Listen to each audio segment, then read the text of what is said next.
Today is Tuesday, January 3rd, 2012, and this is the Pastel Pony Podcast. In fact, the first Pastel Pony Podcast of the new year. So, fillies and gentle colts, Happy New Year's to all of you. I'm your host, Vos de Sueños. Alright, so, what do we have today?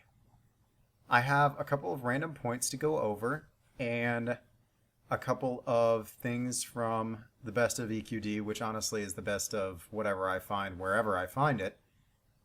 So, let's go with that first, because who knows how long the other stuff could take. The daily moment of ridiculous for this week is something mysterious to all of you and to me, because to be honest, I don't even remember it. This is probably a week or two old now. But it's called Hearthwarming's Derp, so enjoy that. I don't have a daily moment of smile this week, but I have a couple of musical things. First off is Heartstrings, then Muffin Proof, then Wendigos and Stuff.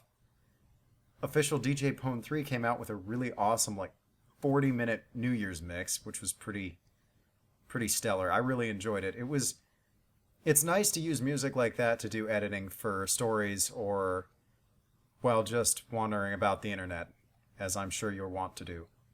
Finally, there is one that Command Spry pointed me towards because he and I are working on a project right now by The Living Tombstone called September. So check that stuff out. For videos, we have one called Heaven's Light, which to be honest is another one that I'm not sure I remember. I just remember it being very heartwarming and kind of wonderful.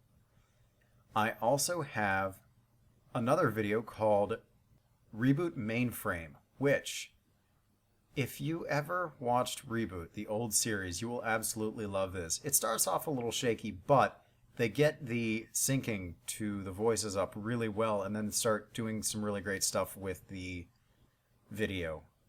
It fits very well for Reboot. If you don't know what that is, you might still find it entertaining, but it'll probably go over your head, so.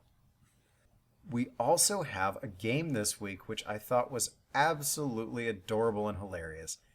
The episode where Sweetie Belle is scooting across the floor is probably one of the best moments she has in the whole season, and really made me love her. Besides, I really like your name. So, the thing that I would suggest is playing through some of this because, and here's a spoiler for you, it doesn't end when you think it ends. Keep going a couple screens and it will start talking to you again. And then it gets really funny. So I would check that out. It's worth it. Even though you're just scooting for the entire thing, it's so much fun.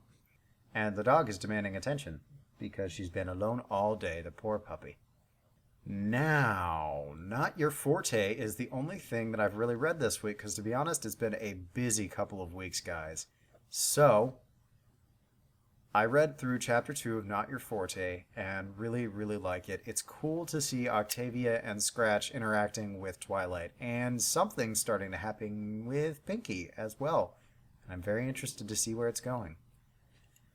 So that's really all I've got on those fronts. So I've got a couple of things that I'm going to go over real quick, and then leave you because this is a short week, both because Vos is very tired and just got off the fourth day of 9-hour shifts, and mostly because Vos just needs a break. Because Vos is working on secret projects, and again speaking in the third person, because Vos does that. Anyhow, there is a secret, super, ultra, top secret party plan. I have a project that I'm working on with Command Spry, James Cork, I think Anonymous. It's probably supposed to be anonymous, but it has numbers in it and then confuses me. Yes. But anyways, all of them plus Bronode and maybe one or two other people. It is an interesting project that I am excited for. However, it's taking lots of my time. In addition to getting these things done and trying to write MLE. Yep. And, I do have other life things sometimes too that aren't pony related.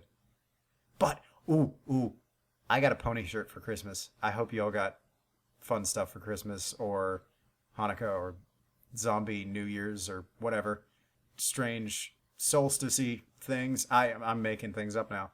Anyhow, I was excited about that. And so Next thing, I wanted to announce that I'm going to start holding contest number 2 now. I don't know when I'm going to read it, but I figured it's about time. It's been a little over a month and a half or so. So, if you want to start thinking of fics, we'll run this for 2 weeks just like last time, and then I'll probably record it a week or 2 or 3 after that. So, contest number 2. Rules are same as the last time, as follows. You cannot vote for your own fic. If you wrote it, you cannot vote for it, but you can suggest it. Now, that being said, I will not accept certain fics, but on the other hand, what I'll say about that is, here's the thing. If it's really grimdark or heavy on the shipping, it's still up. It's just you're more likely to get one of the Cupcakes / Sweet Apple Massacre recordings than you are to get an Honest to Celestia good recording. So, keep that in mind when suggesting things. Because, honestly, I've gotten to the point where between the first request, which was Past Sins, by the way, and all of the other ones I've gotten since then, I would rather leave it up to democracy and give you guys what you want to hear than just take everybody's request, because I would be underwater with all of the things. Living with the sea ponies underwater with all of the fics that I get requests for. So, that being said, contest number 2, tell your friends. Now, I've been waiting to talk about this one. So, Command Spry and I were emailing back and forth and had a really interesting sort of thing pop up. He had mentioned that some of his letters were starting to sound like friendship reports. And I know that a lot of you out there are writers, and since you often are requesting me to read your fics, and I'm mostly saying no, do it in the contest, here's the thing. I kind of think it's a fun idea to start writing friendship reports from the point of view of certain characters. For example, Derpy or Lyra or Octavia or something. So, if you want to try your hoof at it, write a friendship report from the perspective of some person, and I'll read it in the podcast. And if that interests people, then we'll keep doing it as long as I keep getting them and have them to read.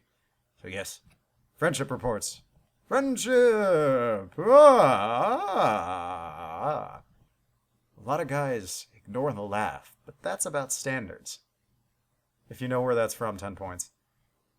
Of this mystical point system that I seem to allocate to random people. Oh, another thing that I forgot to put in my notes for myself for this week's podcast. So, I spoke with a lawyer friend who's fairly well convinced that should I make no profit on them, I can offer shirts. So, I have put up a Pony Podcast shirt, a Vos de Sueños shirt, and the Rated Cupcake shirt in my Cafe Press store. So, I think that I can actually link to that as long as I keep saying that Vos de Sueños is a not-in-profit, fan-based parody, blah, blah, blah, and also don't make any profit off of those particular shirts. So, and, as long as Hasbro doesn't hate me. Because they could do a lot of horrible things to me. They could, make me delete all of my recordings on here and stuff like that, as well as give back any money that I made from my shop. But all of them are more or less protected, and it's more likely that they'll just say, hey, you terrible person, stop making money off our intellectual property. Take that stuff down. And then I'll take it down, and everyone will be moderately angry, but not terribly. So, unless I get a cease and desist letter, I'm not going to take them down, just like I'm not taking the videos down unless I get a cease and desist letter. So, there are shirts, and I will link you to them. Should you feel the need to go looking for them in the next, 2 hours before I manage to actually get the links into the description, all you have to do is look for So Many Ponies on Cafe Press. That's it. So, yeah. Finally, oh, no, I have 2 more things. Not finally. Ha. First off, I was asked, what will you do when MLP is gone? To be honest, I'll probably just keep doing what I'm doing, just with something else. I'm sure there are Doctor Who fanfics out there that I could read. I'm sure I could pull together random old things that are no longer under copyright protection. I'm sure that I could do tons of stuff. I'm good. I'm set. While it is a large portion of my life, I love what I've gotten out of it, and I love the community, and I think the community will last long after the series is over. So, I'm good. But I'm also curious, what do you think you guys will do? Because it's one of those questions that you don't want to have to come to terms with. It's like a family member dying, or a treasured friend, or pet, or something. Whatever you actually care about. Your books. Maybe your book's burned. I don't know. These are all things I actually care about, so I'm allowed to make fun of things? Yep. Not really. Making fun of things is bad. Fluttershy would be disappointed, son. Anyhow, that being said, I would like to know what you guys plan to do. What will you move on to? What projects are you looking forward to? Finally, one last thing. Since it's New Year's, Happy New Year's to every ponies, all you bronies out there. I wanted to do a year in review because I saw a really good video that reminded me of this. And I was not around for season 1. I started watching in June and started doing this in July. So it was a pretty fast turnaround. But I think that this is an interesting year to contemplate because we started off with season 1 with the fan base going from 0 to 90 million hits on Equestria Daily in a year. And there was a lot of scare after the first season, which I was a part of, because we were all terrified when Lauren Faust stepped down. So there's this ponyception for Vos, where I get brought into the fandom, and this is what my year has been like. So I spend 10 to 15 hours a week doing this, as well as reading and watching episodes and looking at comics and Draw Friends and all that kind of stuff. I spend probably 25 to 30 hours a week on Pony, which I would never have thought I would have said. Then we have season 2 come out, and it's just fantastic. And the scare is sort of over, and there's all kinds of Vos de Sueños After Dark. I have almost 30 episodes up, guys. 30 episodes. And I'm still going strong. So it's been a really crazy year. That's my year in review. I mean, I don't know when you guys started. I don't know what it's been like for you, but I've had a pretty good year, and I'm thankful for that. So I hope you guys have too, and if you didn't, I hope that this year is even better. So much better. The best ever until the next one. So, happy days, safe travels, every pony. This is Vos de Sueños signing off.